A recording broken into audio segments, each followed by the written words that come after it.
चलिए, है ना। तो देखो पहला जो है हमारा, ये है हमारा आज कि जो योग पद्धति होती है या प्रकार जो है वो बेसिकली हैं कितने, है ना। तो योग की पद्धतियां या योग के प्रकार के बारे में अगर हम बात करते हैं तो टोटल प्रकार जो है वो 7 है, 7 हैं, ठीक है। अब देखो आपको क्वेश्चन आ सकता है कि इनमें से कौन सा योग का प्रकार नहीं है या कौन सी योग की पद्धति नहीं है। तो मैं एक बार यहाँ पे सारे के सारे लिख देती हूँ कौन कौन से होते हैं, ठीक है। तो हठ योग जो कि बहुत ज्यादा प्रसिद्ध है, ठीक है। तो हठ योग हो गया, राजयोग हो गया, ठीक है, राजयोग हो गया, कर्म योग, भक्ति योग, है ना, भक्ति योग हो गया, और इसके अलावा ज्ञान योग, ठीक है जी। ज्ञान योग के बाद तंत्र योग और लय योग, है ना, तंत्र योग और लय योग, ठीक। तो ये टोटल 7 प्रकार होते हैं, ठीक है। 1 2 3 4 5 6 और 7, ठीक है। तो ये टोटल 7 प्रकार हैं। अब इसके बारे में ना थोड़ा बात कर लेते हैं। देखो हठ योग जो है इसके बारे में आप पढ़ेंगे बहुत डिटेल में, है ना, शायद 3rd यूनिट में है। तो हठ योग के बारे में आप बहुत अच्छे से पढ़ने वाले हैं। सेकंड आ गया राजयोग, ठीक है। राजयोग बेसिकली है क्या, जो जिसके बारे में हम कल बात कर रहे थे ना कि जो पतंजलि जी हैं उन्होंने लिखा है अष्टांग योग, है ना, या योग शास्त्र जो है वो लिखा है पतंजलि जी ने। तो जो योग शास्त्र या अष्टांग योग है ना वही ही राजयोग है ना। तो याद रखिएगा जहां पर भी राजयोग आ जाए समझ लो अष्टांग योग या योग शास्त्र जो कि पतंजलि ने लिखा था जिसके 8 भाग होते हैं वही ही राजयोग है ना।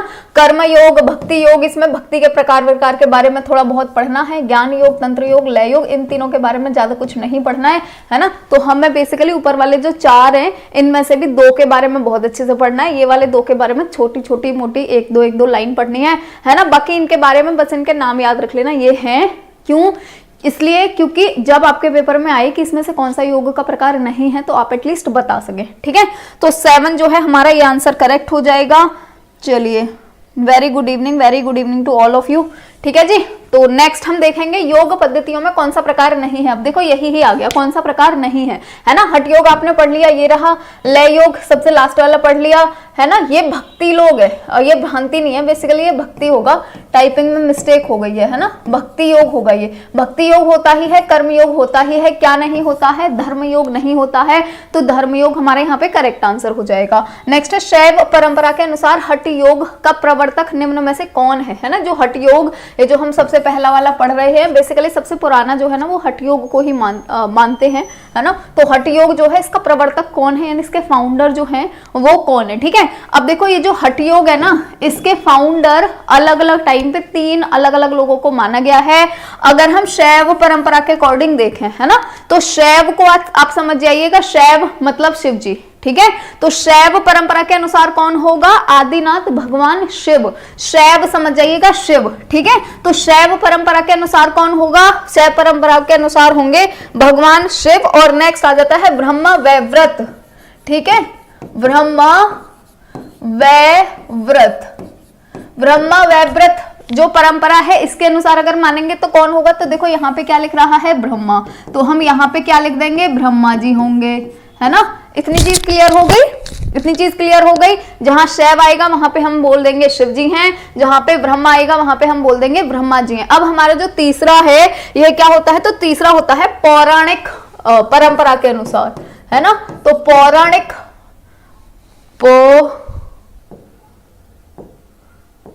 चलिए 2 आप लिख लीजिएगा, वो हो गए, है ना। पौराणिक परंपरा के अनुसार अगर हम देखते हैं तो पौराणिक परंपरा के अनुसार होते हैं मार्कंडेय जी, ठीक है, मार्कंडेय जी, ठीक है।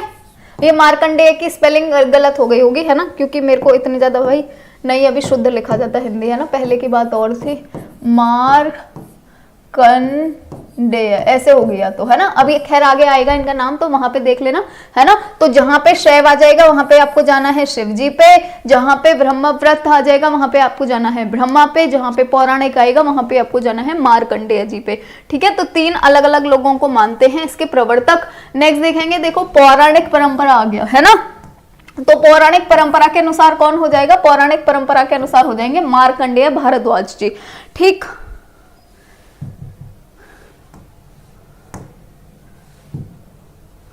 है ना। तो यहाँ पे पौराणिक परंपरा के अनुसार कौन हो जाएगा, मार्कंडेय भारद्वाज जी हो जाएंगे। नेक्स्ट है ब्रह्म वैवर्त पुराण के अनुसार, तो यहाँ पे ब्रह्म वैवर्त में ब्रह्मा आ गया, तो आपको किस पे चला जाना है, सीधा ब्रह्मा जी पे चला जाना है। ठीक है, इस तरीके से याद करेंगे तो हमें रट्टा रुट्टा मारने की जरूरत नहीं है, हमें ऐसे याद हो जाएगा, है ना। अब नेक्स्ट आते हैं, तो नेक्स्ट हमारा जो क्वेश्चन है ये है हठ योग जो है इसके अंग कितने हैं हठ योग के। ठीक है, अब हठ योग है ना, आपको जैसे मैं बता रही थी आपको ये बेसिकली उसमें भी पढ़ना है, आपके 3rd या 4th यूनिट में हठ योग के बारे में ही पढ़ना है आपको पूरा का पूरा बहुत अच्छे तरीके से, है ना।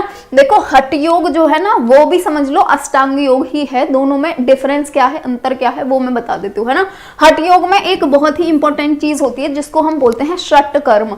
ठीक है, षट कर्म, और ये इंग्लिश वाले भी ना इसको इसी तरीके से ही पढ़ेंगे क्योंकि वो भी षट कर्म ही पढ़ेंगे, चाहे इंग्लिश में पढ़ेंगे तो भी SHATKARMA, है ना। तो वो उनको भी ऐसे ही पढ़ना है, ऐसा नहीं है षट कर्म का इंग्लिश बना के हमको कुछ लिखना है, ऐसा नहीं है। उनको ये वाली लैंग्वेज जो होती है संस्कृत वाली थोड़ी थोड़ी, इसको हमें ऐसे ही याद करना होता है ना।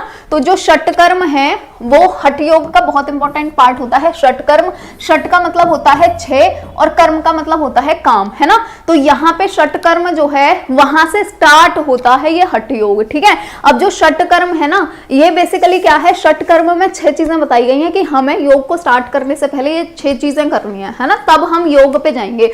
अगर आप अष्टांग योग की बात करें तो वहां पे यम और नियम के अंदर क्या था, तो वहां पर भी यम और नियम के अंदर यही ही था कि पहले हम यम और नियम जो है उनको अच्छे से कर लेंगे, और वो किस लिए होती हैं, हमारे अंदर अनुशासन आ जाए, हमारा शरीर शुद्ध हो जाए, इस चीज के लिए ही तो होते हैं दोनों यम और नियम। तो यहाँ पर ये जो षटकर्म है ना ये उन कामों को करते हैं जो वहां पे यम और नियम के अंदर है, वो यहाँ पे षटकर्म के अंदर है ना। तो यम और नियम तो यहाँ पे होंगे नहीं दो, ठीक है, क्लियर हो गया। यहाँ पे कौन से दो नहीं होंगे, तो यहाँ पे नहीं होंगे जो हमारे यम और नियम है वो दोनों नहीं होंगे, है ना। तो यहाँ पर उनको हटा करके बाकी के जो 6 है ना वो यहाँ पे आपको मिलेंगे। यम नियम को हटा दो तो क्या हो गया, यम नियम के बाद होता है आसन, प्राणायाम, प्रत्याहार, धारणा, ध्यान, समाधि, ये 6 के 6 आपको यहाँ पर मिलेंगे। ठीक है, यम और नियम को छोड़ दो क्योंकि यम और नियम को इन्होंने अलग से क्लासिफाई करा गया है षटकर्म के अंदर।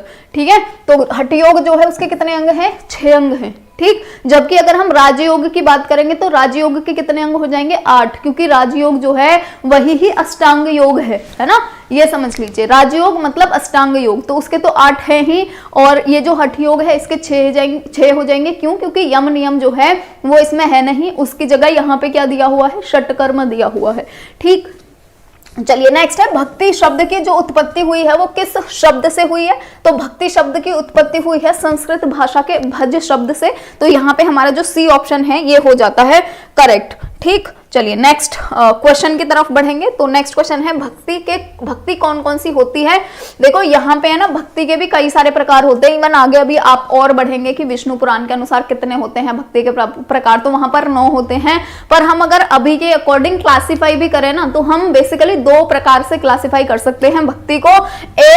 एक प्रकार में तो हम कर सकते हैं सकाम भक्ति और निष्काम भक्ति। ठीक है, सकाम भक्ति का मतलब क्या हो गया, सकाम मतलब जिसमें काम भी इन्वॉल्व हो, है ना, यानी हम भक्ति कर रहे हैं पर किसी चीज के लिए कर रहे हैं। जैसे कि हम पूजा करते हैं, जैसे कि आपने देखा होगा कि जिसको भी एक बढ़िया वर चाहिए किसी कन्या को तो वो क्या रखती है, 16 सोमवार का व्रत रखती है ना। तो वो जो 16 सोमवार का व्रत रख रही है ना वो वाली भक्ति किसके अंदर आ जाएगी, सकाम भक्ति के लिए। यानी कि उसको उस पूजा के बदले में ईश्वर से कुछ चाहिए, है ना, या उसको कुछ पाने की इच्छा है इसलिए वो भक्ति कर रही है, तो उस भक्ति को क्या बोलते हैं, सकाम भक्ति बोलते हैं, है ना। नेक्स्ट आ जाता है निष्काम भक्ति, जैसे यहाँ पे लिख रहा है निष् का मतलब होता है नहीं, है ना, यानी जहां पर आपकी कोई इच्छा नहीं है और आप सारी की सारी चीजें सिर्फ और सिर्फ ईश्वर के लिए कर रहे हो, अपने लिए आपको कुछ चाहिए ही नहीं, है ना, पूरी तरह से लीन हो गए हो आप ईश्वर में, तो उसको हम बोलते हैं सकाम भक्ति। वैसे ही होती है अपार भक्ति और पार भक्ति। अपार भक्ति में भी ये भी बेसिकली हम सकाम और निष्काम से ही समझ सकते हैं। जो अपार भक्ति होता है ना, उसमें क्या होता है, हमारी इच्छाएं होती हैं, है ना, और हम इसलिए भक्ति करते हैं। और जो पार भक्ति होता है इसमें हमारी इच्छाएं नहीं होती हैं, हम बिना इच्छाओं के भक्ति करते हैं। बेसिकली हम पूरी तरह से परमात्मा में लीन हो चुके होते हैं और हमें दुनिया की मोह माया से कोई मतलब नहीं होता, हमें कुछ नहीं चाहिए होता सिवाय ईश्वर के। ठीक है, तो ये 4 प्रकार होते हैं भक्ति के। तो यहाँ पे हमारा जो डी ऑप्शन है ये हो जाएगा करेक्ट आंसर।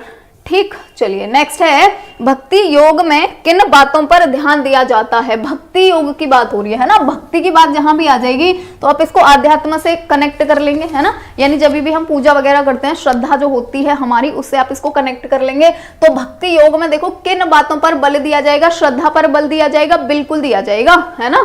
श्रद्धा पर, श्रद्धा के बिना तो कुछ नहीं है पूजा, है ना। समर्पण के बिना कुछ नहीं है, आपको अपना टाइम समर्पण करना पड़ेगा, 4 बजे उठना है, पूजा करनी है ना। आपको अपने बाकी कामों से वो मोह भंग करना पड़ेगा कि मेरे लिए जो अभी के टाइम में बेस्ट चीज है वो ये है, मेरे को ये करनी है ना। और आस्था पर, इन सारी की सारी चीजों पर बेसिकली बल दिया जाता है। तो डी ऑप्शन करेक्ट हो जाएगा। और नेक्स्ट क्वेश्चन है, विष्णु पुराण में भक्ति के कितने प्रकार हैं। ठीक है, तो देखो विष्णु पुराण और भागवत गीता, ठीक है, भागवत गीता, कुछ भी आपसे आ जाए पूछने के लिए, चाहे विष्णु पुराण आ जाए या फिर भागवत गीता आ जाए, दोनों में ही जो भक्ति के प्रकार बताए हैं वो कितने प्रकार बताए हैं, 9 प्रकार बताए हैं। ठीक, अब देखो यहाँ पे आ गया श्रीमद् भागवत गीता और विष्णु पुराण के अनुसार भक्ति कितने प्रकार की होती है, तो 9 प्रकार की होती है। ए ऑप्शन जो है हमारा ये यहाँ पे हो जाएगा करेक्ट। ठीक, चलिए नेक्स्ट है कि नवधा भक्ति में ईश्वर तक जाने का मार्ग क्या है। तो हम श्रवण भी करते हैं, यानी कि सुनते भी हैं, जो भी हमारे गुरुजी वगैरह प्रवचन देते हैं, कीर्तन भी करते हैं और ईश्वर का स्मरण भी करते हैं, सारी चीजें करते हैं। तो डी ऑप्शन हमारा यहाँ करेक्ट हो जाएगा। नेक्स्ट है, इंद्रियों पर नियंत्रण जब हम करते हैं उसको हम क्या बोलते हैं, तो उसको हम ब्रह्मचर्य बोलते हैं। ठीक है, क्या बोलते हैं उसको, ब्रह्मचर्य बोलते हैं। और नेक्स्ट है, शारीरिक व मानसिक आत्म संतुष्टि को क्या कहा जाता है। शारीरिक और मानसिक दोनों आपको संतुष्टि मिल गई है तो उसको हम क्या बोलते हैं, संतोष बोलते हैं। तो सी ऑप्शन हमारा यहाँ पर करेक्ट हो जाएगा। ठीक, चलिए नेक्स्ट क्वेश्चन की तरफ बढ़ेंगे। तो नेक्स्ट जो हमारा क्वेश्चन है, चलिए, है ना, तो किन समन्वयवादी दृष्टिकोण में प्रस्तुत किया गया कि इस प्रक्रिया में व्यक्तित्व के सभी पक्षों यानी कि शारीरिक, मानसिक, भावनात्मक तथा आध्यात्मिक की सर्वांगीण उन्नति को साथ लेकर चलने की बात कही जाती है। तन मन को स्वस्थ रखने के लिए आसन प्राणायाम नहीं अपितु यम नियम, है ना। आसन प्राणायाम तो यहाँ आ गया, तो यम नियम, आसन प्राणायाम, प्रत्याहार, धारणा, ध्यान, समाधि की भी महत्वपूर्ण भूमिका होती है। यानी बेसिकली ये 8 चीजों के बारे में बोल रहे हैं, यम नियम को भी इंक्लूड करके 8 चीजों के बारे में बोल रहे हैं। तो ये चीज कहाँ पे है ना। तो देखो हठ योग में तो सिर्फ 6 चीज है, वहां पे तो यम नियम है ही नहीं, है ना। तो ये तो हमारा यहीं खत्म हो जाएगा। ठीक, यहाँ पे हमारा कौन सा हो जाएगा, राजयोग। ठीक है, क्योंकि मैंने आपको क्या बोला था, राजयोग जो है वो बेसिकली क्या है, अष्टांग योग ही है। ठीक है, जो हम अष्टांग योग पतंजलि के बारे में बात कर रहे हैं वो क्या है, राजयोग ही है ना।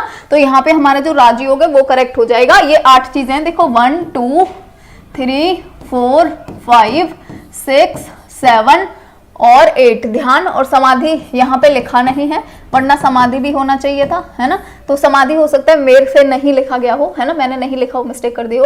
तो यहाँ पे हमारा राजयोग जो है ये करेक्ट हो जाएगा, है ना। जहां पर भी अष्टांग, ये 8 चीजों के बारे में बात दी हुई है, अब समझ जाओ राजयोग की बात हो रही है ना। नेक्स्ट है, राजयोग के अंग कितने हैं। तो राजयोग मैंने क्या बताया था आपको, राजयोग जो है वही अष्टांग योग ही है ना। तो राजयोग या फिर अष्टांग योग के अंग कितने हैं, 8 है। यहाँ पर भी कितने हो जाएंगे, 8। कौन कौन से, यम नियम, आसन प्राणायाम, प्रत्याहार, धारणा, ध्यान, समाधि, है ना। चलिए नेक्स्ट क्वेश्चन की तरफ बढ़ेंगे। तो नेक्स्ट जो क्वेश्चन है ये है, राजयोग का जो चौथा अंग है वो कौन सा है ना। राजयोग आ जाएगा, कंफ्यूज मत हो, क्या करना है हमें, अष्टांग योग। ठीक है, अष्टांग योग में चौथा अंग कौन सा है, यम नियम आसन प्राणायाम। तो चौथा कौन सा हो गया, प्राणायाम हो गया। बी ऑप्शन हमारा यहाँ करेक्ट हो जाएगा। नेक्स्ट है, पुरुष और पुरुष विशेष के बीच का जो माध्यम होता है वो क्या होता है। तो इनके बीच का माध्यम होता है प्रकृति। ए ऑप्शन हमारा यहाँ करेक्ट हो जाएगा। नेक्स्ट है, मानव जीवन की जो 4 अवस्थाएं होती हैं वो कौन सी हैं। तो देखो चारों अवस्था हमारे यही ही हैं, ब्रह्मचर्य, गृहस्थाश्रम, वानप्रस्थ और संन्यास। ठीक है, बेसिकली अभी तो लोग कम जीते हैं, 80-85 साल जीते हैं, पुराने टाइम में लोग 100 साल जीते थे, है ना।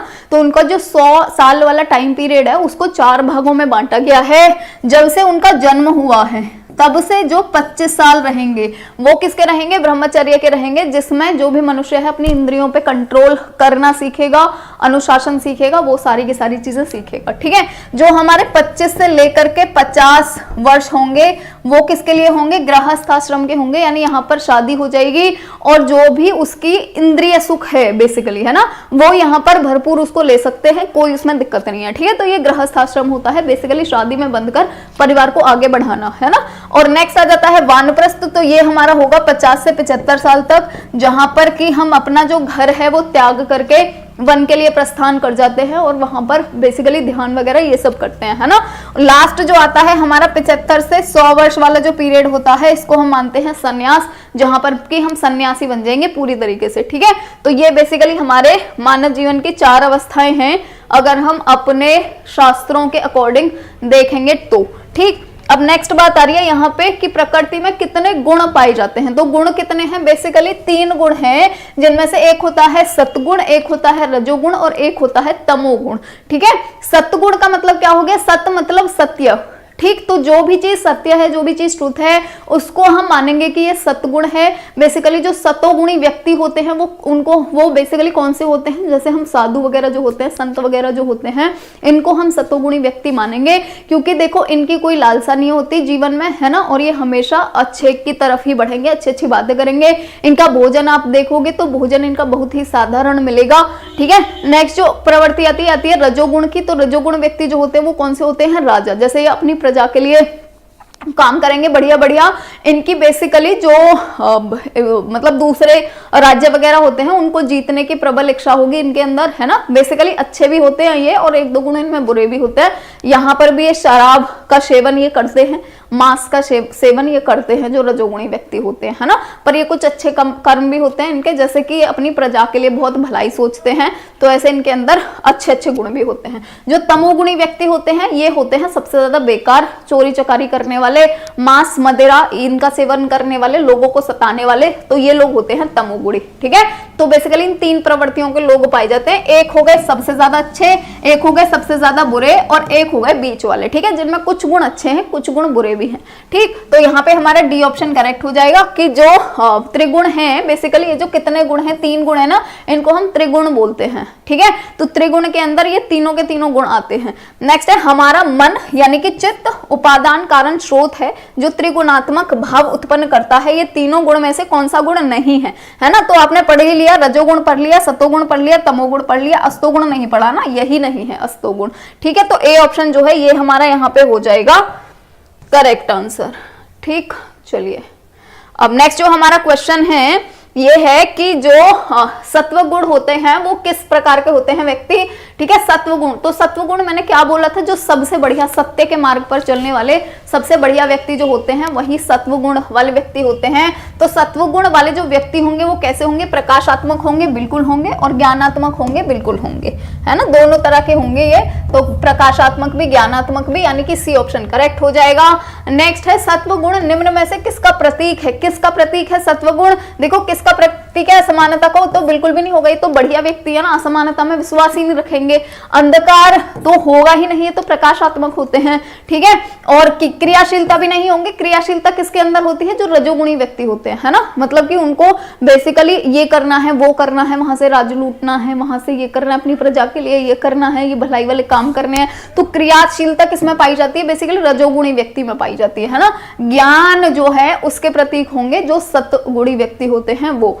नेक्स्ट है निम्न में से कौन से सतगुणी व्यक्ति के लक्षण है, सतगुणी व्यक्ति जो है वो क्या होगा इनमें से, वो धार्मिक होगा, बिल्कुल होगा, दानी होगा, बिल्कुल होगा, कृतज्ञ होगा, बिल्कुल होगा, जितनी भी बढ़िया बढ़िया चीजें सारी के सारी पाई जाएंगी इनके अंदर। ये धीर होंगे, स्थिर भी होंगे, गंभीर भी होंगे, दयालु भी होंगे, परोपकारी भी होंगे, सदाचारी भी होंगे, पवित्रता से युक्त, साहसी और कुशल भी होंगे, सारी के सारी चीजें होंगी इनके अंदर। तो डी ऑप्शन हमारा यहाँ पे करेक्ट हो जाएगा। हमारे नोट्स खरीदना चाहते हैं तो ये हमारा एप्लीकेशन है RMPSU आरती मैम करके, ये आपको गूगल प्ले स्टोर पे मिल जाएगा। इस ऐप को डाउनलोड करके आप हमारे नोट्स खरीद सकते हैं। बीएड फर्स्ट सेमेस्टर के जितने भी आपके सब्जेक्ट हैं, BD 101, 102, 103, 105, 105 में जो कि एनवायरमेंटल स्टडीज़ के आपको ये एनवायरमेंटल एजुकेशन के नोट्स मिलेंगे। ये जो नोट्स होंगे वैसे ही होंगे जैसे हम यहाँ यूट्यूब पर पढ़ाते हैं, वैसे ही होंगे सेम नोट्स, जिसमें कि आपको शॉर्ट नोट्स मिलेंगे और प्लस एमसीक्यूज मिलेंगे। शॉर्ट नोट्स इसलिए दिए हुए हैं ताकि आपको अच्छे से क्लियर हो जाए कॉन्सेप्ट, है ना, तभी आप एमसीक्यूज को अच्छे से लगा पाएंगे। तो यहाँ पे शॉर्ट नोट्स और एमसीक्यूज दोनों चीजें मिलेंगी, हिंदी प्लस इंग्लिश दोनों लैंग्वेजेस में। इसके अलावा इस कोर्स में आपको और क्या क्या मिलने वाला है, तो इस कोर्स में आपको मिलने वाले हैं ये नोट्स और एमसीक्यूज तो मिलने ही वाले हैं। जो एमसीक्यूज हैं वो विद आंसर और विदाउट आंसर दोनों मिलेंगे। पहले विद आंसर वाले अच्छे से पढ़ लीजिए, उसके बाद फिर आप लगाइए कि आपके कितने अच्छे निकलते हैं। वो विदाउट आंसर वाले भी मिलेंगे, तो उसमें आप ये पता कर सकते हैं कि आप कितने सही कर पा रहे हैं। और इसके अलावा एक और बहुत अच्छी चीज इस बार दे रहे हैं, वो होने वाली है आपका क्विज। ठीक है, क्विज होने वाली है, और ये जो क्विज होने वाली है इसमें क्या होगा, तो इसमें एक यूनिट के जो सबसे ज्यादा इंपॉर्टेंट 50 क्वेश्चंस हैं उनकी क्विज बना बना के डालेंगे। तो वो क्विज में जाकर के आप वो क्विज अटेम्प्ट कर सकते हैं। अगर आपके वहां पर 50 में से आपके 50 क्वेश्चन सही हो जाते हैं, इवन 50 में से 40 क्वेश्चन भी सही हो जाते हैं, तो ये समझ लीजिए आपको पास होने से कोई नहीं रोक सकता। ठीक है, क्योंकि बहुत ज्यादा जो इंपॉर्टेंट क्वेश्चंस हैं एक यूनिट के 50, है ना, वो वाले क्वेश्चंस हम देंगे। वहाँ यूनिट वाइज क्विज होगी, तो यूनिट फर्स्ट को अच्छे से पढ़िए, उसके बाद में फिर आप जो एमसीक्यूज हैं उनको पढ़िए। उनको पढ़ने के बाद में फिर आपको सारे कॉन्सेप्ट क्लियर हो जाने हैं, और उसके बाद में फिर आप क्विज लगा करके जाइए। ठीक है, क्योंकि बहुत ज्यादा इंपॉर्टेंट है ये क्विज को करना, तो ये क्विज भी आपको मिलेगी इसी के अंदर ही। तो ये सारी की सारी चीजें आपको मिलने वाली है 300 रुपीज में। ठीक है, तो अगर आप ये परचेज करना चाहते हैं तो ये एप्लीकेशन है, यहाँ पर जाकर आप परचेज कर सकते हैं। ठीक, नेक्स्ट क्वेश्चन है, निम्न में से कौन से रजोगुणी व्यक्ति के लक्षण है। अब देखो यहाँ पे क्या आ गया, रजोगुणी, यानी कि रजोगुणी का मतलब समझ लो जो राजा होता है ना उसके अंदर जो प्रबलता होती है, या उसके अंदर जो बेसिकली प्रवृत्ति होती है ना, वही होगी रजोगुणी व्यक्ति के अंदर। तो जो रजोगुणी व्यक्ति होगा उसके अंदर लक्षण क्या होंगे, चंचल होंगे, बिल्कुल होंगे, इंद्रिय सुख परायण, यानी उनको इंद्रिय सुख चाहिए।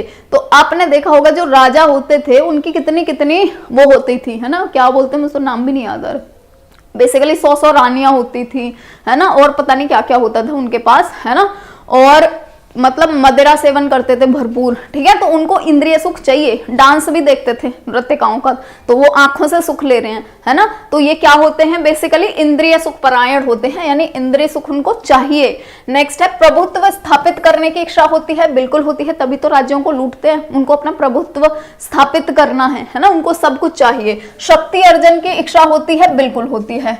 आक्रामकता होती है, आक्रामकता बिल्कुल होती है, आक्रामकता नहीं होगी तो राज्य किसी का लूटेंगे ही नहीं, है ना। और ईर्ष्या होती है, क्रोध होता है, विषाद होता है, कुंठा होता है, चिंता होता है, असंतोष होता है, सारी की सारी चीजें होती हैं। अगर संतोष आ गया कहीं पे भी तो फिर वो दूसरे राज्य को लूटने जाएंगे ही नहीं, तो असंतोषी होते हैं, है ना। बेसिकली आपने देखा ही होगा जितने भी पुराने राजा थे, कई कई राजा तो ऐसे थे उन्होंने आधा भारत जो है वो जीत लिया है ना, और फिर भी उनको चैन नहीं है, पूरा चाहिए उनको, है ना। तो सारी की सारी चीजें आएंगी, यानी डी ऑप्शन हमारा यहाँ पे करेक्ट हो जाएगा। नेक्स्ट है, रजोगुण जो होता है वो किस प्रकार का होता है। ठीक है, गत्यात्मकता होता है, बिल्कुल होता है, रागात्मकता होती है, इसमें बिल्कुल होती है ना, यानी हमारा सी ऑप्शन जो है ये यहाँ पे करेक्ट हो जाएगा। चलिए, तो नेक्स्ट बात करेंगे हम, नेक्स्ट बात करेंगे ध्यान। अच्छा, ये हटानी है अभी, चलिए। तो नेक्स्ट है, यम नियम आसन प्राणायाम प्रत्याहार धारणा ध्यान समाधि किस साधक तत्व के आवश्यक तत्व हैं। तो ये किसके हैं, देखो यहाँ पर है हठ योग, कर्म योग, आध्यात्मिक योग और रोज योगी तत्व। ठीक है, तो इसमें क्या हो जाएगा हमारा, बेसिकली रोज योगी, है ना, ये वैसे राजयोगी होना चाहिए, है ना, क्योंकि राजयोगी होता है ना, तो राजयोगी तत्व हो जाएंगे। राजयोग जो है वो बेसिकली अष्टांग योग है, तो उसी के ही ये 8 प्रकार हैं। नेक्स्ट है, सभी प्रकार के दुखात्मक अनुभूतियां एवं मानसिक विचलनता निम्न में से कौन से गुण के कारण उत्पन्न होती हैं, है ना। दुखात्मक अनुभूतियों की बात हो रही है, यानी कि दुख होगा हमें, मानसिक विचलनता होगी, ठीक है, ये सारी की सारी चीज होंगी, मतलब कि हम बैठ के रोएंगे ही बस और हमें कुछ नहीं करना है। किसके कारण होगी, ये तमोगुणी व्यक्ति के अंदर होगी, है ना, क्योंकि करना उसे कुछ है नहीं, बस अपने कर्मों पे रोना है ना, अपना जो हालत है उस पे रोना है, करना कुछ नहीं है। ये किसकी प्रवृत्ति होती है, तमोगुणी व्यक्ति की। ठीक, चलिए नेक्स्ट है, निम्न में से कौन से लक्षण तमोगुणी व्यक्ति के लक्षण होते हैं, है ना, कि तमोगुणी व्यक्ति, और तमोगुणी व्यक्ति मैंने क्या बोला था, जो सबसे ज्यादा बेकार है वो तमोगुणी है ना। तो अनुत्तर दायित्वता है ना, यानी किसी भी चीज का दायित्व नहीं लेना चाहेगा, बिल्कुल ही इररिस्पॉन्सिबल होगा, उसको रिस्पॉन्सिबिलिटी लेनी ही नहीं है किसी की, ठीक है, अपनी भी नहीं लेनी है। विवेकहीन होगा, उसके अंदर होगा ही नहीं विवेक। पिशाचिकता होगी, यानी जो पिशाच होते हैं बेसिकली राक्षस जो होते हैं उनकी जैसी प्रवृत्ति होगी। आलस भरपूर मिलेगा उसके अंदर। निष्क्रियता मिलेगी, निष्क्रियता मतलब कोई काम नहीं करना चाहेगा। निर्दयी होगा, सहानुभूतिहीन होगा, भ्रष्टाचारी होगा, है ना। सहानुभूतिहीन या निर्दयी क्या होगा, जो दूसरों के बारे में सोच रही नहीं है, मारो काटो दूर हटो, है ना, तो ऐसे टाइप का होगा। डी ऑप्शन हमारा यहाँ करेक्ट हो जाएगा। नेक्स्ट है तमोगुणी में किस प्रकार के गुण होते हैं। जो तमोगुणी व्यक्ति होता है उसमें किस प्रकार के गुण होंगे। स्थैत्मिक होगा, बिल्कुल होगा, और इग्नोरेंट होगा, ये भी बिल्कुल करेक्ट है, सी ऑप्शन करेक्ट हो जाएगा। जब वो अज्ञानी होगा तभी तो उसको, जब ज्ञान ही नहीं है किसी चीज का तभी तो उसके अंदर वो दुख और ये सारी की सारी चीजें आएंगी। ठीक, चलिए तो नेक्स्ट क्वेश्चन पे बात करते हैं। नेक्स्ट जो क्वेश्चन है ये है मंत्रो हटो लयो राजयोन्ता भूमिका क्रमात् एक एवं चतुर्थ, ये जो भी बेसिकली श्लोक है यहां से लेकर के यहां तक से क्या अर्थ है, तो इसका बेसिकली मतलब क्या है हमें ये पूछा गया है। ठीक है, तो यहाँ पे देखो योग शिखोपनिषद में योग के केवल 4 प्रकार बताए हैं, और वो 4 प्रकार कौन से हैं, मंत्र योग, हठ योग, लय योग, राजयोग। ये एकदम करेक्ट बात है ना, कि अगर हम ये इस उपनिषद की बात करते हैं जिसका नाम क्या है, योग शिख। ठीक है, योग शिख एक उपनिषद है, तो उसमें इन चारों के चारों योग की बात बताई गई है, ये बात एकदम करेक्ट है। नेक्स्ट है हठ योग साधन के समय साधक कमजोर सा दिखने लगता है, नहीं।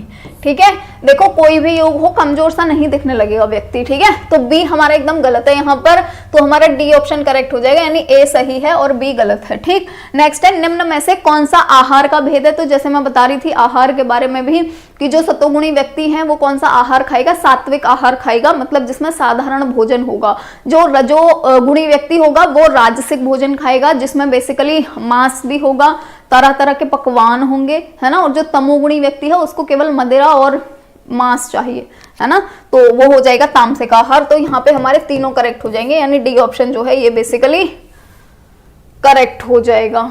नेक्स्ट क्वेश्चन की तरफ बढ़ेंगे। तो नेक्स्ट क्वेश्चन है निम्न में से आध्यात्मिक स्वास्थ्य की परिभाषा कौन सी है। आध्यात्मिक स्वास्थ्य का मतलब क्या हुआ, बेसिकली हम ईश्वर में विश्वास रख रहे हैं, यही तो आध्यात्मिक स्वास्थ्य हो गया, है ना। तो इसका मतलब क्या होता है, कौन सा इसमें से करेक्ट होगा। तो पहला है आध्यात्मिक स्वास्थ्य वह अवस्था है जो व्यक्ति के ईश्वरीय सत्ता से संबंध को स्पष्ट करते हुए जन कल्याण की ओर अग्रसर होने की स्थिति को स्पष्ट करती है। एकदम करेक्ट बात है ना, यानी ईश्वर जो है उसमें विश्वास रखे, ईश्वरीय सत्ता के बारे में विश्वास रखे, ये एकदम करेक्ट है। नेक्स्ट है आध्यात्मिक स्वास्थ्य वह है जिसमें आत्मा का ध्यान किया जाता है, नो, है ना।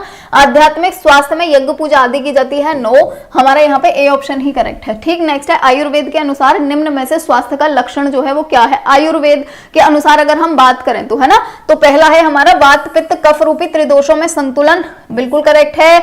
अग्नियों का संतुलन एकदम करेक्ट है। धातु की साम्यावस्था तथा शरीर से मल की भली भांति निष्कासन और मन इंद्रियों और आत्मा की प्रसन्नता एकदम करेक्ट है, डी ऑप्शन हमारा करेक्ट हो जाएगा। ठीक है, आयुर्वेद के बारे में ना मैं आपको बहुत कुछ बता सकती हूँ, पर क्योंकि आपके लिए उतना इंपॉर्टेंट नहीं है ना, तो हम उतना डीप में नहीं जाते हैं, पर मैं थोड़ा थोड़ा ऊपर से बता देती हूँ। देखो जो आयुर्वेद है ना, इसके बेसिकली 2 नियम होते हैं, जिनमें से हम एक को बोलते हैं पंच धातु नियम और एक को हम बोलते हैं त्रिदोष नियम। ठीक है, जो पंच धातु नियम होता है उसमें क्या होता है, आयुर्वेद के अकॉर्डिंग यही लोग ये मानते हैं कि जो पूरा का पूरा संसार है इंक्लूडिंग आवर बॉडी, है ना, हमारे शरीर को भी मिला करके जो पूरा का पूरा संसार है उसमें जितनी भी वस्तुएं हैं वो केवल 5 धातुओं से मिलकर के बनी हुई हैं।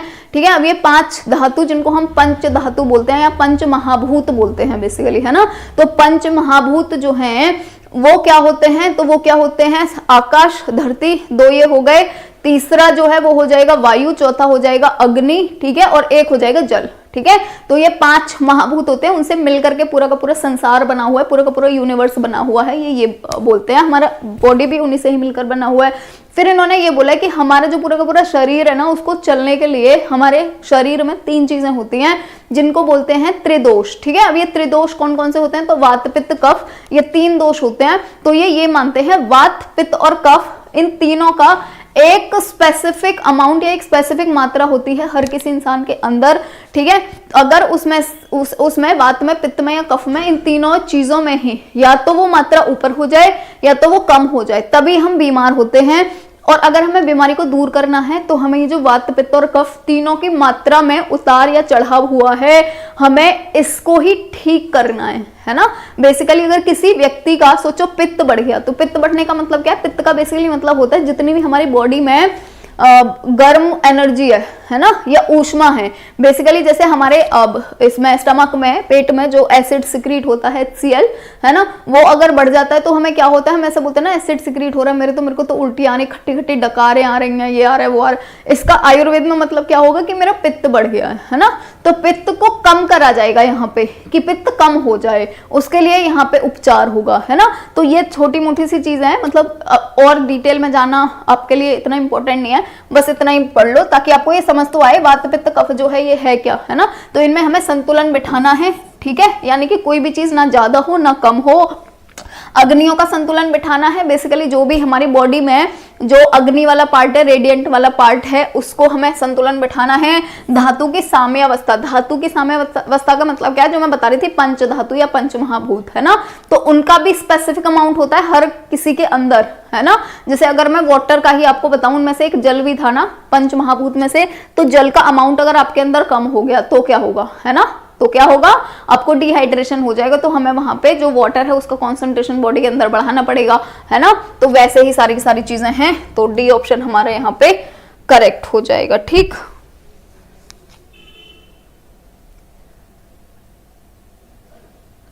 एग्जाम 20 सही है भाई, कितनी बार बता दिया आप लोगों को, है ना। 20 सही है, आप लोग है ना मेंटली प्रिपेयर हो जाओ, आपके एग्जाम 20 से हैं, पढ़ना वढ़ना शुरू कर दो, है ना। बाकी इन सब चीजों में कुछ नहीं रखा। नेक्स्ट है प्राकृतिक चिकित्सा के अनुसार स्वास्थ्य की विशेषता निम्न में से कौन सी है? प्राकृतिक चिकित्सा की बात हो रही है ना।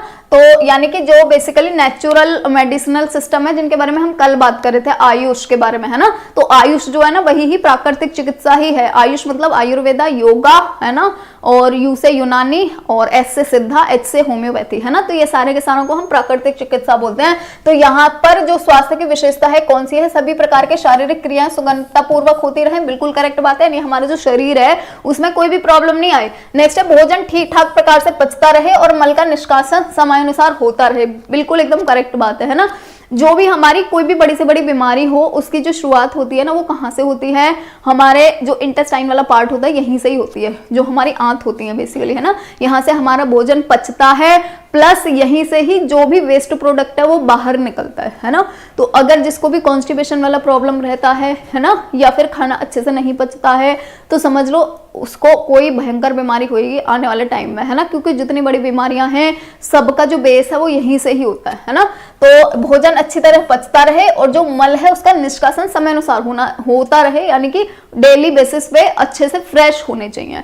नेक्स्ट है निद्रा से जगने पर प्रसन्न मन, प्रसन्न बदन और आत्म तृप्ति का भाव हो, एकदम करेक्ट है सारी की सारी चीजें, यानी डी ऑप्शन हमारा करेक्ट हो जाएगा। नेक्स्ट है योग के अनुसार रोग उत्पत्ति के जो मूल कारण हैं वो क्या है? ठीक है, देखो क्लेशों का मनोमय स्तर पर जमाव, ठीक है।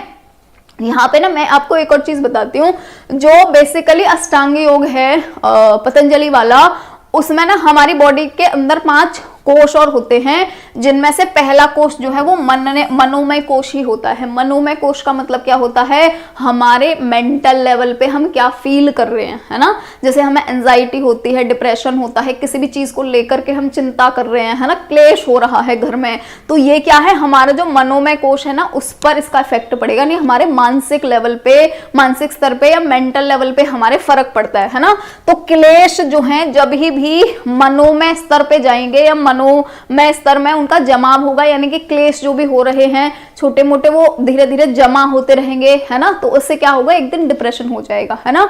और देखो यहाँ पे ना एक चीज और होती है कि ना 2 चीज है, मैं यहीं पे आपको बता देती हूँ। एक को हम बोलते हैं आधि और एक को हम बोलते हैं व्याधि, ठीक है। तो मैं आपको क्या बता रही थी कि मनोमय स्तर पर जमाव होगा, यानी जब हमारे मेंटल लेवल पे इफेक्ट पड़ेगा उन चीजों का, हमारी मेंटल स्टेट जो है वो डिस्टर्ब हो जाएगी, खराब हो जाएगी, तो तब जो हमें रोग होगा उसको हम क्या बोलते हैं? आधि बोलते हैं, ठीक है, क्या बोलेंगे उसको, आधी बोलेंगे। जैसे हमारे डिप्रेशन हो गया, एंजाइटी हो गया, या फिर हमें कुछ अच्छा नहीं लग रहा है, हम किसी से बात करना नहीं चाह रहे हैं क्योंकि हमारे अंदर बहुत कुछ चल रहा है, तो वो क्या है, बेसिकली मनोमय स्तर में जमाव हो गया है क्लेशों का, और उस बीमारी को हम क्या बोलते हैं, आधी बोलते हैं। ठीक है, एक और होता है कोष, जिसको हम क्या बोलते हैं, अन्नमय कोष बोलते हैं। अन्न का मतलब सबको पता होगा भोजन होता है ना, तो जब भी हमारा भोजन से रिलेटेड कोई भी गड़बड़ी आएगी तो उस बीमारी को हम क्या बोलते हैं, व्याधि बोलते हैं, जो अन्नमय कोष की वजह से होती है ना। यानी हमारे खाने, या तो खाना पच नहीं रहा, या हम सुबह अच्छे से फ्रेश नहीं हो रहे हैं, या हम अच्छे से खाना नहीं खा रहे हैं जो हमें खाना चाहिए, उल्टे सीधे खा रहे हैं। जैसे बर्गर पिज्जा सबको बढ़िया लगते हैं, है ना, तो वो चीजें हम खा रहे हैं, हम न्यूट्रिशियस फूड नहीं खा रहे हैं, तो उसकी वजह से क्या होगा, जो अन्नमय कोष है ना हमारा, वो खराब हो जाएगा बॉडी का, और उससे जो बीमारी होगी ना उसको हम बोलते हैं व्याधि। ठीक है, अब ये तो हो गए दो चीजों की बात। एक तीसरी चीज और होती है कि जो आधी होता है, अगर इसको करेक्ट ना किया जाए, इसको ठीक ना किया जाए, जैसे कोई बंदा है जिसके जमाव होता जा रहा है, यानी कि उसके बेसिकली अंदर चीजें जाती जा रही हैं, स्टोर होती जा रही हैं, है ना, और वो बेचारा बहुत परेशान होता जा रहा है मेंटल लेवल पे, और अगर हमने उसको काउंसलिंग के थ्रू या किसी चीज के थ्रू ठीक नहीं किया, है ना, तो जो आधी है वो किस में कन्वर्ट हो जाएगी, व्याधि में। यानी उसका जब मानसिक स्थिति ठीक नहीं होगी तो उसको कोई शारीरिक रोग भी हो जाएगा, है ना। इसीलिए जो आधी है इसको हम क्या बोलते हैं, मानसिक रोग बोलते हैं, है ना, यानी कि हमारा बेसिकली मेंटल डिसीज बोलेंगे इसको, है ना, दिमाग की बीमारी। और जो व्याधि है इसको हम क्या बोलते हैं, शारीरिक रोग बोलते हैं। ठीक, क्लियर हो गया। और हाँ, एक और चीज मैं भूल गई, मैं आपको कल बताने वाली थी पर मैं भूल गई, यहीं पे थोड़ा सा बता देती हूँ, वरना आगे पता नहीं मेरे को याद रहे या ना रहे, है ना। देखो 3 चीजें होती हैं जिनका नाम क्या होता है, कुंभक, रेचक होता है, थर्ड चीज का नहीं याद आ रहा भाई, है ना, रेचक, कुंभक,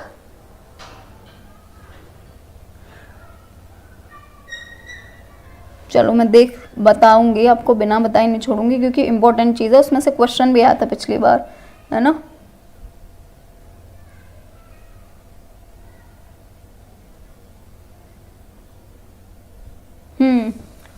पूरक,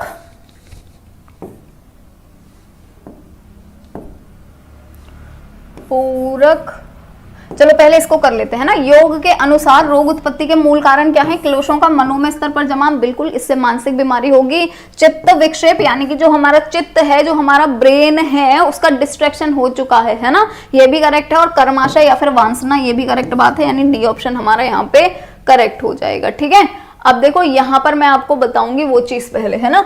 देखो 3 चीजें होती हैं जिनमें से एक को हम बोलते हैं पूरक, है ना, ये कल के ही उससे है बेसिकली, वैसे ये आगे भी आएगी शायद, है ना, जब हम थर्ड वर्ड यूनिट पढ़ेंगे। एक है रेचक और एक है कुंभक। ठीक है, इन तीनों का मतलब क्या होता है, इंग्लिश में भी इनको यही ही बोलते हैं, तो जो इंग्लिश वाले हैं वो ये ना सोचें कि इंग्लिश में क्या होता है इनका मीनिंग, है ना, यही ही बोलेंगे। रेचक ही लिखा हुआ आएगा, RECHAK ऐसे करके लिखा हुआ आएगा, है ना। तो देखो पूरक का मतलब क्या होता है, पूरक का मतलब होता है आपने सांस खींची अंदर की तरफ। ठीक है, बस यही, सांस जब आप अंदर की तरफ खींच रहे हैं उसको हम क्या बोलते हैं, पूरक बोलते हैं। रेचक किसको बोलेंगे, जब आप सांस को बाहर की तरफ छोड़ेंगे, है ना, खींची, पूरक, छोड़ी, रेचक। कुंभक किसको बोलते हैं, जब आपने सांस खींची। आपने प्राणायाम के बारे में कल मैं बता रही थी ना कि सांस को अंदर लेते हैं, खींचते हैं, फिर थोड़ी देर तक उसको ऐसे ही रहने देंगे अंदर ही, है ना, फिर कुछ समय बाद सांस को छोड़ेंगे, छोड़ने के बाद फिर ऐसे ही रहेंगे बिना सांस लिए थोड़ी देर के लिए, है ना। तो कुंभक जो होता है ये क्या होता है, जब हमने सांस ली उसके बाद में जो हमने टाइम लिया, उस सांस को लेने के बाद में हमने अपने अंदर ही रखा। ठीक है, एक तो ये स्थिति होगी, दूसरी क्या हो गई, हमने सांस को छोड़ दिया और उसके बाद में हम रुक गए, हमने सांस नहीं ली अभी और ऐसे ही रुक गए। तो ये 2 स्थिति जो होती हैं ये होती हैं कुंभक, यानी कि सांस खींचने के बाद का समय और सांस छोड़ने के बाद का समय। ठीक है, ये होता है कुंभक। ठीक है, तो ये मैं कल भूल गई थी क्योंकि ये पिछली बार क्वेश्चन में आया था, मेरे को याद आ गया कि ये उसमें भी आया था, आपके पेपर में भी आया था पिछली बार, शायद रेचक पूछने के लिए आया था, है ना। तो इस बार हो सकता है कुंभक वुम्भक पूछने के लिए आ जाए। ठीक, नेक्स्ट है आधी, जो है इसका मतलब क्या होता है ना। तो देखो आधी के बारे में ना मैंने आपको बताया था, जो बेसिकली जो आधी होता है वो क्या होता है ना। तो आधी क्या होता है, जो मानसिक रोग होता है वो होता है। और मैंने बताया था कि पहले ये क्या है, पहले जो हमारा आदि है वो जो क्लेश व्लेश हो रहे हैं हमारी जिंदगी में, जो भी हमारे मतलब बेसिकली लोग हमारी बुराइयां कर रहे हैं, कुछ कर रहे हैं, उनकी वजह से जो हम परेशान हो रहे हैं ना, उसको ही हम आदि बोलते हैं, है ना। तो हम इसको संपूर्ण रोग तो बोल नहीं रहे कि ये रोग है ना, लेकिन रोग का सूक्ष्म रूप जरूर है, क्योंकि अगर हमने इसको टाइम से ठीक नहीं किया तो ये फिर रोग बन जाएगा, है ना। तो हम इसको क्या बोलते हैं, रोग का सूक्ष्म रूप भी बोलते हैं, कि अभी पूरी तरह से रोग नहीं बना है, लेकिन अगर ठीक नहीं किया तो बड़ा रोग बन जाएगा। नेक्स्ट है रोग की मानसिक स्तरीय सूक्ष्म स्थिति, एकदम करेक्ट बात है, मानसिक स्तरीय, है ना। और नेक्स्ट है रोग का प्राथमिक स्वरूप, तीनों चीजें करेक्ट है, यानी डी ऑप्शन करेक्ट हो जाएगा। नेक्स्ट है निम्न में से आदि के दो भाग जो होते हैं वो कौन से होते हैं, है ना। तो देखो यहां पर अगर मैं आपको थोड़ा सा बताऊं ना, तो दोनों ही, चाहे ये हमारे ये वाले हों पार्ट, है ना, 1 सेकेंड बस,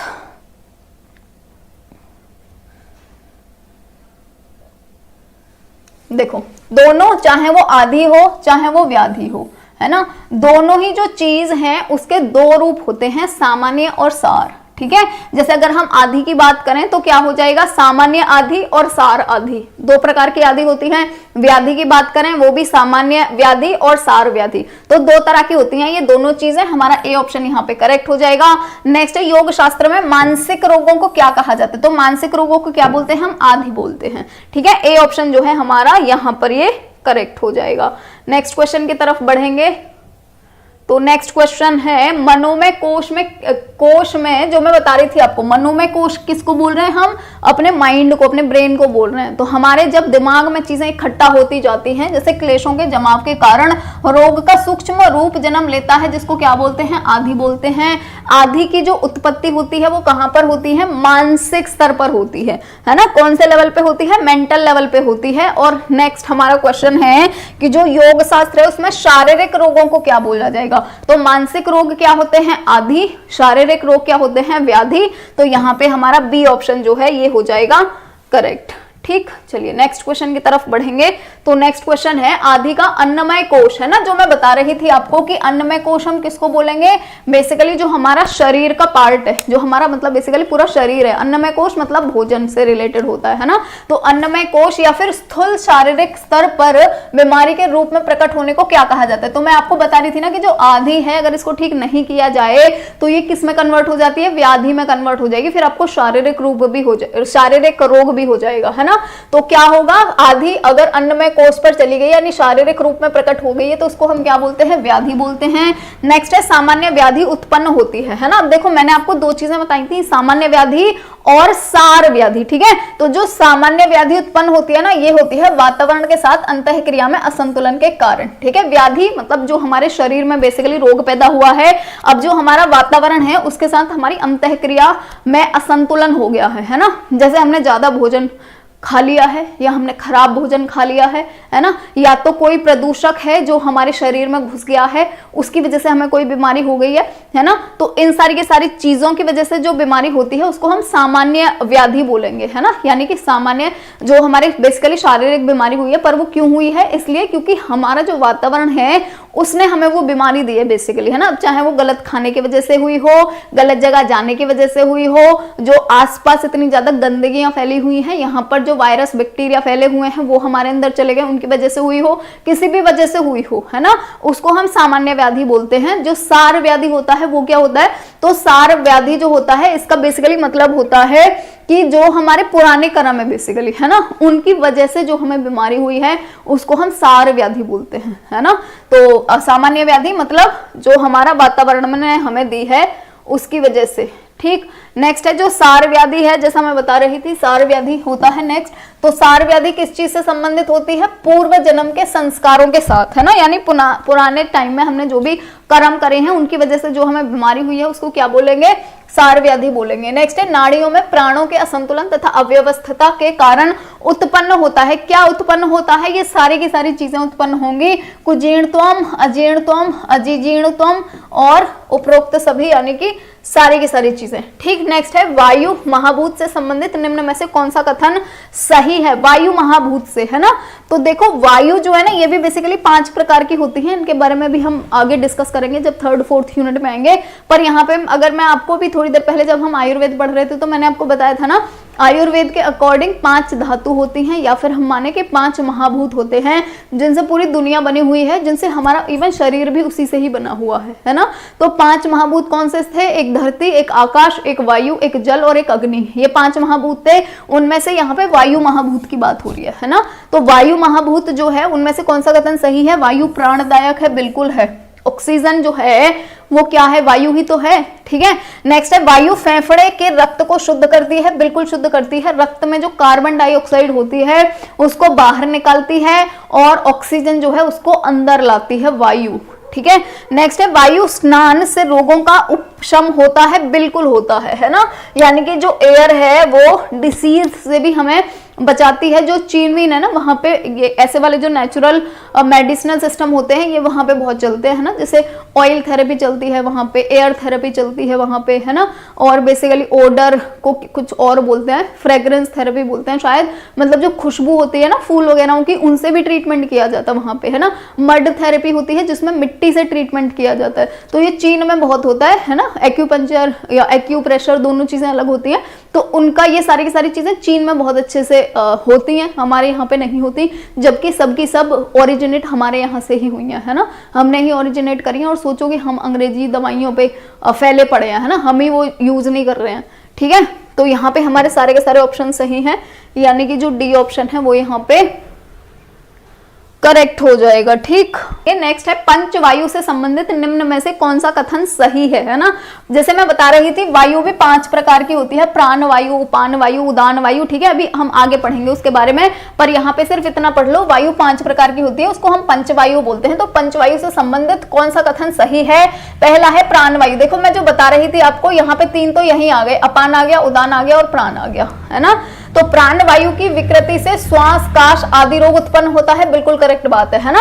हम क्या कर रहे हैं, जो प्राण वायु है ना वो हम ऑक्सीजन को ही बोलते हैं, जो हम सांस ले रहे हैं ना उसको हम प्राण वायु ही बोलते हैं, है ना। तो अगर प्राण वायु की विकृति हो गई उससे हमें क्या होगा? सांस या फिर काश ये वाले रोग उत्पन्न हो जाएंगे, है ना। तो होते ही हैं, है ना। जब भी हम ये वायु ले रहे हैं, अपने अंदर ऑक्सीजन ले रहे हैं, इसका जो मार्ग है वहां पे कोई भी प्रॉब्लम होगी, है ना। जैसे हमारी नोज में हो गई, या हमारे यहाँ पे आके ट्रैकिया में हो गई, है ना। या फिर और थोड़ा सा नीचे आएंगे, ये तो ट्रैकिया तो नीचे होगा खैर, है ना। यहाँ से फिर फेफड़ों में जाएंगे, तो यहाँ पे अगर कोई भी प्रॉब्लम हो रही है उसको हम क्या बोलेंगे? प्राणवायु की विकृति से हो रहा है ना। तो ये दोनों रोग इसी की वजह से होंगे, एकदम करेक्ट है। नेक्स्ट है उदान वायु की विकृति से नेत्र, मुख, नसिका, कान, सिर आदि का रोग उत्पन्न होता है, एकदम करेक्ट है। अपान वायु की विकृति से अश्मरी, प्रमेह, अर्श, भगंदर आदि रोग उत्पन्न होते हैं, एकदम करेक्ट है। यानी डी ऑप्शन हमारा करेक्ट हो जाएगा। नेक्स्ट है निम्न में से कौन सा कथन जो है वो सत्य है? तो पहला है प्राण जीवयति इति प्राणः, अर्थात जो जीवात्मा के जीवन का आधार बना हुआ है वह प्राण है, एकदम करेक्ट है ना। जीवात्मा के जीवन का आधार यानी हमारे प्राण है तभी हम जीवित हैं, जब हमारे प्राण निकल गए तो हम फिर जीवित नहीं हैं, तो बिल्कुल करेक्ट है। नेक्स्ट है प्राण के 2 भेद होते हैं, स्थूल और सूक्ष्म, ये भी एकदम करेक्ट है। और दोनों प्रकार के प्राणों के 5-5 भेद होते हैं, बिल्कुल करेक्ट बात है, यानी डी ऑप्शन हमारे यहाँ पे करेक्ट हो जाएगा, ठीक। चलिए नेक्स्ट क्वेश्चन की तरफ बढ़ेंगे। तो नेक्स्ट जो हमारा क्वेश्चन है ये है अपान, निम्न में से कौन सा अपान वायु का कार्य है? अपान वायु का कार्य कौन सा है? तो यहाँ पे है शरीर से मलों का बाहर निकलना, ठीक है।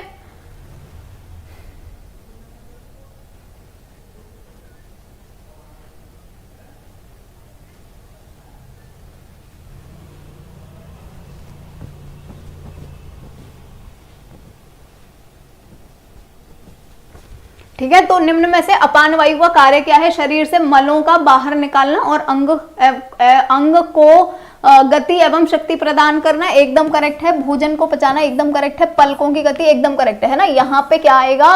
सभी आएगा, क्योंकि ये सारे के सारे कार्य होता है अपान वायु के, तो यहाँ पे सभी आएगा, है ना। यहाँ पे ऑल ऑफ दी अबव लिख लेना, ऑल ऑफ दी अबव, ठीक है। यही जो क्वेश्चन है यही हमारा करेक्ट हो जाएगा।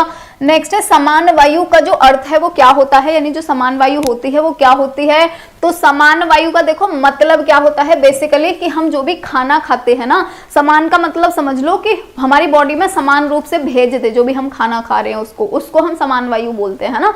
जैसे हम खाना खाते हैं ना, अब देखो खाना हमने खाया मुंह से, पहुंचा कहाँ पे, हमारे पेट में, पेट से कहाँ पहुंचा, इंटेस्टाइन, इंटेस्टाइन से कहाँ गया, सुबह को हम जाते हैं फ्रेश हो गए, है ना। तो अब आप ये सोचोगे कि हमारे मुंह से गया, इंटेस्टाइन में गया, स्टमक में गया, इंटेस्टाइन में गया और बाहर भी निकल गया, है ना। तो हमारा शरीर चल कैसे रहे, हमारे दिमाग के लिए खाना कहाँ से पहुंचा, क्योंकि आपको इतना तो पता ही होगा, है ना, कि जो भी बेसिकली हमारे बॉडी का कोई भी ऑर्गन हो, इवन सेल हो कोई भी, सबको न्यूट्रिशन चाहिए, सबको खाना चाहिए ही, है ना। और हम खा तो सिर्फ मुंह से रहे हैं, हम दिमाग को तो खिला नहीं रहे, हम हाथ को तो खिला नहीं रहे। यहाँ पर खाना कैसे पहुंच रहा है, तो जब भी हमारा खाना स्टमक में जाता है, स्टमक में से जब वो इंटेस्टाइन में जाता है ना, तो इंटेस्टाइन में जाकर के खाने का डाइजेशन होता है, यानी खाने का पाचन होता है। और पाचन के दौरान जो भी हमारे खाने में न्यूट्रिशंस होते हैं, पोषक तत्व होते हैं, वो कहाँ आ जाते हैं, हमारे ब्लड में आ जाते हैं, है ना। इंटेस्टाइन से हमारे ब्लड में पहुंच गए, और ब्लड में जाने के बाद जो ब्लड है, जो खून है, वो क्योंकि हमारी पूरी बॉडी में वितरित होता है, तो हमारे खून के साथ साथ वो सारे के सारे न्यूट्रिशन, सारे के सारे पोषक तत्व हमारी पूरी की पूरी बॉडी में पहुंच जाते हैं, है ना। यही क्या होता है, समान वायु जो है, हम इसी को ही बोलते हैं, जो हमारा बेसिकली रक्त प्रवाह होता है, जो हमारे खाने को हमारे पूरे के पूरे बॉडी में पहुंचाता है ना। तो आहार से रस का निर्माण करना तथा यथास्थान उसे वितरित करना, एकदम करेक्ट बात है, ए ऑप्शन हमारा यहाँ पे हो जाएगा करेक्ट। ठीक, चलिए नेक्स्ट क्वेश्चन की तरफ बढ़ेंगे। तो नेक्स्ट जो क्वेश्चन है ये है, समान वायु की विकृति से निम्न में से कौन कौन सा रोग हो जाएगा, यानी कौन से रोग होंगे। तो देखो, समान वायु कर क्या रहा है, हमारा जो खाना है उसको पचा रहा है, और पचाने के बाद में जो भी पोषक तत्व हैं, जो भी न्यूट्रिशंस हैं, उनको हमारी पूरी की पूरी बॉडी में पहुंचा रहा है। यही तो काम है समान वायु का। तो अब इससे जो रोग हो जाएंगे वो कौन से हो जाएंगे, मंदाग्नि हो जाएगा, बिल्कुल हो जाएगा, डायरिया हो जाएगा, बिल्कुल हो जाएगा, या अतिसार किसको बोलते हैं, जब हमारी पोटी चल जाती है बेसिकली, है ना। और अपच हो जाएगा, यानी हमारा खाना नहीं पचा, इनडाइजेशन हो जाएगा, बिल्कुल हो जाएगा, है ना। सारी की सारी चीजें हो जाएंगी, तो डी ऑप्शन करेक्ट हो गया। नेक्स्ट है, उदान वायु निम्न में से कौन सा कार्य करता है। नहीं, जो उदान वायु है वो क्या करता है, तो ये शरीर को संतुलित रखता है, गिरने नहीं देता है, एकदम करेक्ट बात है। खाद्य पदार्थ कंठ के नीचे ढकेलता है, एकदम करेक्ट बात है। कंठ में रहकर बोलने के कार्य में सहायता प्रदान करता है, एकदम करेक्ट बात है, डी ऑप्शन हमारा करेक्ट हो जाएगा। ठीक है, बेसिकली ये जो उदान वायु है ना, ये देखो कितने पार्ट में रहती है, हमारे यहां से लेकर के यहां तक, इतने पार्ट में, दोनों साइड का ही ले लो, यहां से लेकर यहां तक इतने पार्ट में ये उदान वायु रहती है ना। अब है ना, इसमें जो पहली चीज है कि ये हमारे शरीर को संतुलित रखता है और गिरने नहीं देता है ना। तो अब सोचो, हमारी जो पूरी की पूरी बॉडी का बैलेंस है ना, वो होता कहाँ है, हमारे कानों से, है ना। एक बार ये बीएड का इंटरव्यू चल रहा था, बीएड का नहीं, मतलब स्टेट एग्जाम का, है ना, मेरे किसी उन्होंने दिया था रिलेटिव्स ने, तो वो बता रहे थे, उनसे यही ही क्वेश्चन पूछा गया था कि हमारी जो बॉडी है उसको संतुलित कौन सी चीज रखती है हमारे बॉडी के अंगों में से।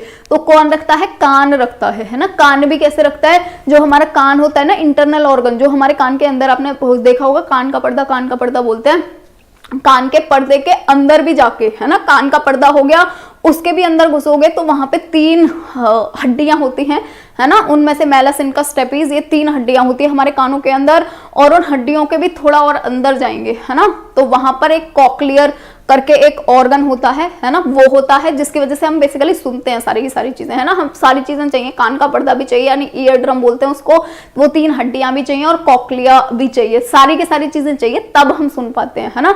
तो जो कॉक्लिया होता है ना, उसमें एक फ्लूइड भरा रहता है जिसको हम पेरिलिम्फ फ्लूइड बोलते हैं, है ना। उतना डिटेल में नहीं, पर मैं जस्ट आपको समझाने के लिए बोल रही हूँ, है ना। तो वो जो फ्लूइड होता है ना, उसका मुझे पहले ये भी पता था उसमें क्या होता है, कुछ कार्बनिक करके कुछ चीज होती है उसमें, है ना,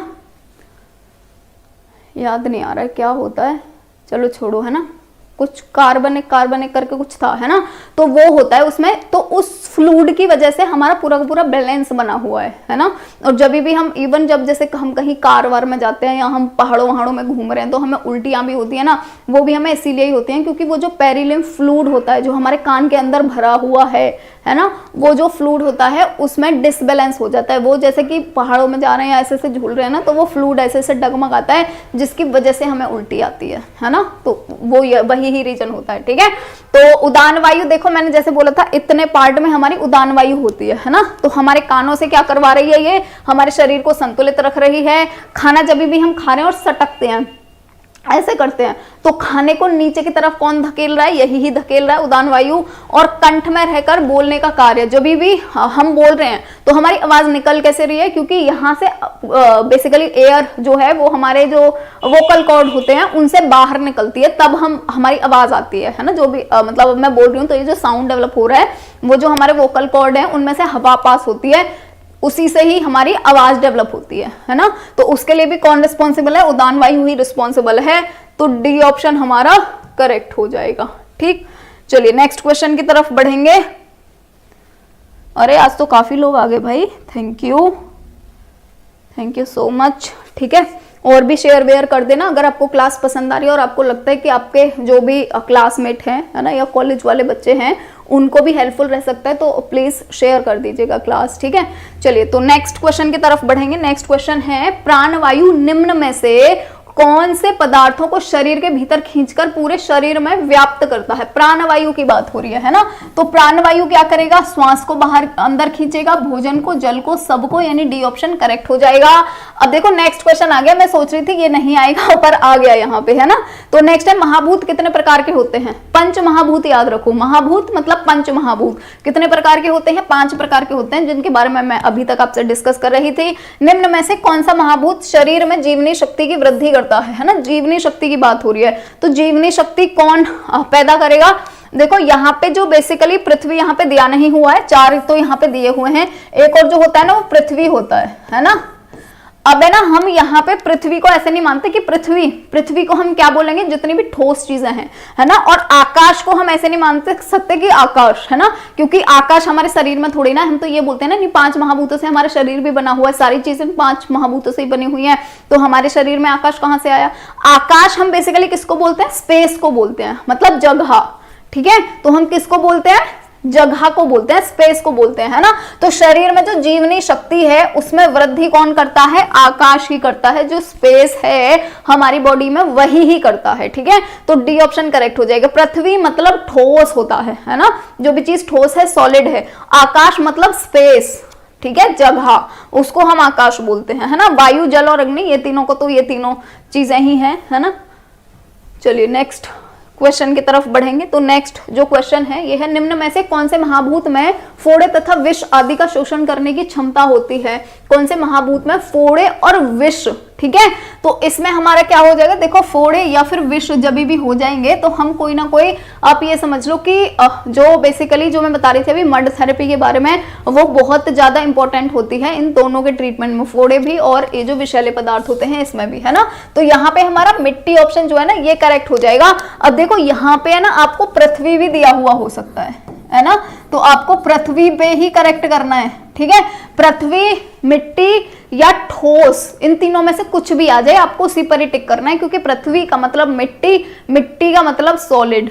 ठीक है, नेक्स्ट क्वेश्चन है, निम्न में से कौन सा जल महाभूत से संबंधित है। जल महाभूत से क्या संबंधित हो जाएगा, शरीर में शक्ति और स्फूर्ति का जागरण, एकदम करेक्ट है। पाचन क्रिया जल की वजह से ही होगी, करेक्ट है।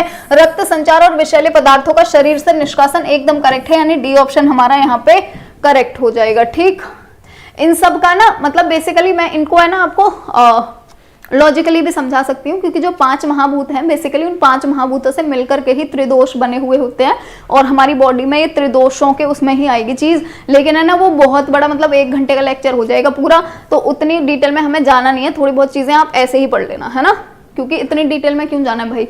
ठीक है, नेक्स्ट है, अग्नि महाभूत से संबंधित निम्न में से कौन सा कथन सही है। अग्नि महाभूत की बात हो रही है ना। तो अग्नि क्या करता है, शरीर में प्राणों का संचार करता है, करेक्ट है। कीटाणुओं का नाश करता है, करेक्ट है। और पाचक क्रिया को त्वरित करता है, एकदम करेक्ट है। डी ऑप्शन यहाँ पे हमारा करेक्ट हो जाएगा। ठीक, नेक्स्ट है, आकाश तत्व की स्वास्थ्य रक्षा में निम्न में से कौन सी भूमिका होती है। आकाश की बात हो रही है, और आकाश का मतलब क्या है, स्पेस जो भी है हमारे बॉडी के अंदर। तो शरीर में वायु का संचार होता है, बिल्कुल करेक्ट है।